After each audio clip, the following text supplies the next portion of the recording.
자타공인 한국 배구의 간판 스타이자 대표팀의 기둥인 배구 여제 김연경에게 올해 여름은 너무나 특별한 여름일 것입니다. 이번 여름에 열리는 도쿄올림픽이 그녀가 출전하는 마지막 올림픽이 될 가능성이 매우 높기 때문입니다. 이미 10대 시절부터 두각을 나타내며 한국 배구, 나아가 세계 배구계를 대표하는 스타 플레이어로 성장한 김연경은 2000년 중반부터 현재까지 한국 여자 배구 역사의 중심에 서 있었습니다. 이 중에는 2차례 올림픽 출전 기록도 끼어 있었는데요. 2012년에 열린 런던 올림픽에서는 비록 메달을 따지는 못했지만 4강 진출에 기여했고 2016년 리우데자네이루 올림픽에서도 8강 진출을 이끌며 한국 배구의 간판 스타 노릇을 톡톡히 했습니다. 그렇게 어느덧 만 33세의 노장 선수가 된 김연경. 나이를 봤을 때 이번 도쿄올림픽은 김연경이 출전하는 마지막 올림픽이 될 가능성이 매우 높게 점쳐집니다. 그러니 김연경에게 이번 도쿄올림픽은 그 의미가 남다를 수밖에 없을 것입니다. 김연경 역시 이미 19일 대한배구협회와 가진 공식 인터뷰에서 도쿄올림픽이 마지막 올림픽이 될 것으로 생각하기에 최선을 다해서 준비할 것이다. 메달로 마무리를 좋게 하고 싶다는 각오를 드러내며 이번 올림픽을 향해 최선을 다할 것이라는 의사를 밝혔습니다. 이 인터뷰에서 김연경은 선수촌에 있는 올림픽 디데이 계산기가 하루하루 줄어드는 것을 보며 올림픽이 얼마 남지 않았음을 실감한다고 말하면서 아직 올림픽 개최와 관련해 어수선한 부분이 있어 조금 걱정이 되지만 크게 신경 쓰지 않고 열심히 준비하고 있다고 자신의 근황을 소개한 바 있습니다. 이미 리그는 끝났고 이제는 대표팀 훈련에만 집중할 수 있는 만큼 김연경에게 올림픽 말고 다른 것은 아마 보이지 않을 것입니다. 비록 코로나 사태 때문에 말이 많기는 하지만 모든 스포츠 선수들의 꿈인 올림픽이라는 무대이기 때문에 김연경을 비롯한 대표팀 선수들은 그야말로 하루하루를 설레는 마음으로 기다릴 것입니다.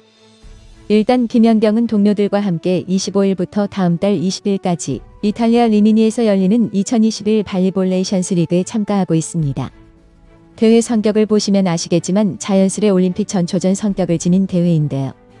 대회를 앞두고서 가진 인터뷰에서 김연경은 일정이 타이트해 조금 걱정이 되지만 15명의 선수가 가니 충분한 로테이션이 될 것이라고 생각한다. 도쿄올림픽을 준비해나가는 과정이니 열심히 하고 돌아오겠다고 말했고 현대건설 소속의 정지훈, 이다현 같은 2000년대생의 어린 후배들을 두고도 젊은 선수들의 파이팅에 대표팀 분위기가 좋다. 팀에 분명 좋게 작용하고 있다. 어린 선수들이 대표팀에 들어오는 것을 보니 뿌듯함을 느끼고 있다고 칭찬하며 든든한 맏언니다운 모습을 보였습니다. 그런 김연경이 태극마크를 달고 뛰는 마지막 올림픽이라니 아쉬운 마음이 들지만 나이도 나이이고 선수 본인의 뜻을 존중해줘야 하는 만큼 꼭 김연경이 메달을 걸고 유종의 미를 거두기를 바라겠습니다. 그런데 올림픽과는 별개로 김연경의 거취 문제는 많은 사람들의 논란 거리이기도 했습니다.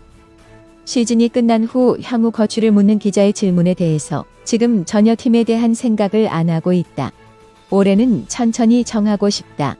시즌 중간에 러브콜이 많이 왔는데 기다리고 있었다. 끝나고 여유있게 준비하겠다.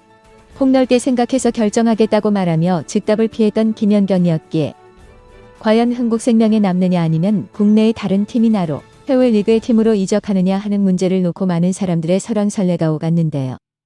일각에서는 이번 시즌이 쌍둥이 자매 사건으로 인해서 워낙 다사다난한 시즌이었고 이 와중에 김연경의 고충도 컸던지라 다시 V리그를 떠나 해외로 나가는 것은 아닌가 하는 의견을 제기했었습니다.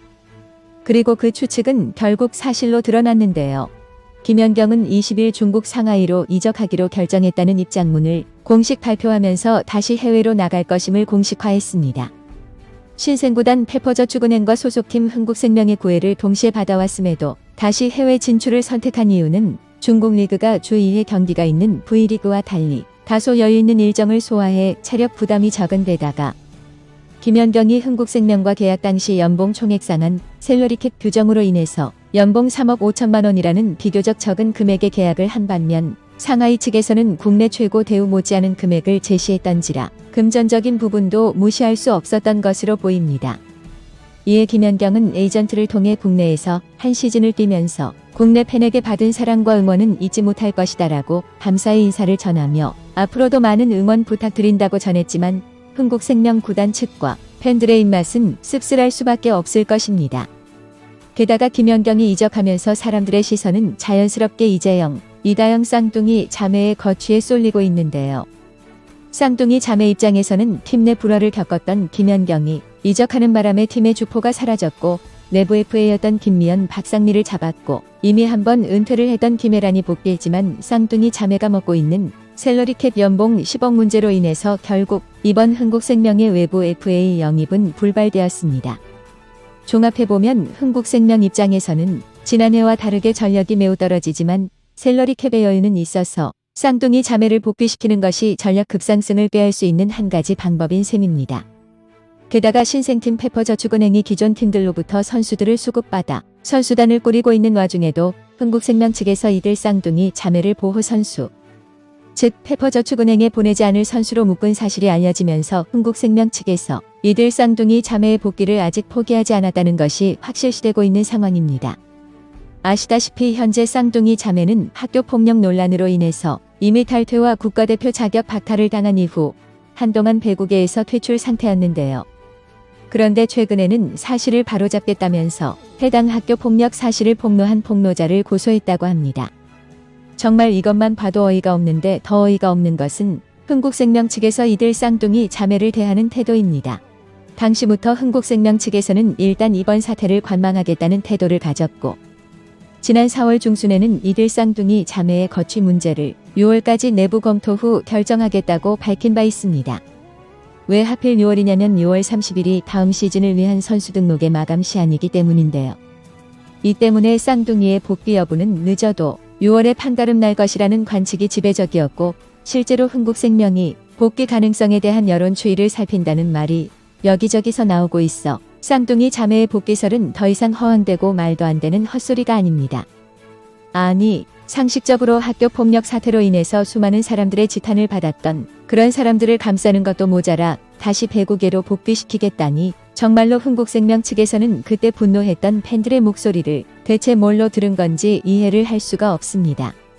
게다가 이들 자매의 이번 논란이 완전히 해소된 것도 아닌데 은근슬쩍 다시 복귀시키려는 행태 역시 저로서는 도저히 받아들이기가 힘듭니다. 이래놓고 흥국생명이 배구 팬들에게 계속 응원을 받기를 바란다는 건 정말 도둑놈 신보 아닌가요? 이쯤 되면 김연경이 왜 다시 기껏 국내로 복귀해놓고는 다시 외국으로 떠났는지에 대한 의문이 조금은 풀리는 것 같기도 하는 것 같습니다.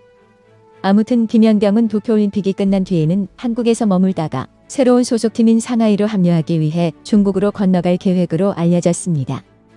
또 중국 리그가 올해 12월 혹은 내년 1월 초에 종료하면 김연경은 휴식과 다른 리그 진출 중 하나를 택할 수가 있는데요. 터키 혹은 이탈리아 구단 측에서는 여전히 김연경의 영입에 관심을 보이는 것으로 알려졌고 2021년에 출범에 의해서 3월에 정규리그를 치른 미국 리그에 진출할 수도 있습니다. 혹은 소속팀인 흥국생명으로 복귀해야만 한다는 조건이 붙기는 하지만 다시 국내로 복귀할 가능성이 없는 것도 아닙니다. 그런데 지금 흥국생명 측에서 쌍둥이 자매 복귀를 놓고 고민하는 꼴을 보면 과연 김연경이 다시 국내로 돌아올 것인지에 대해서는 의문 부호가 붙습니다. 이번에 쌍둥이 자매 건을 어떻게 처리하나에 따라서 흥국생명이라는 구단에 대한 평가도 정해질 것 같습니다. 부디 흥국생명 측이 현명한 판단을 하기를 바라면서 오늘 방송은 여기서 마치겠습니다.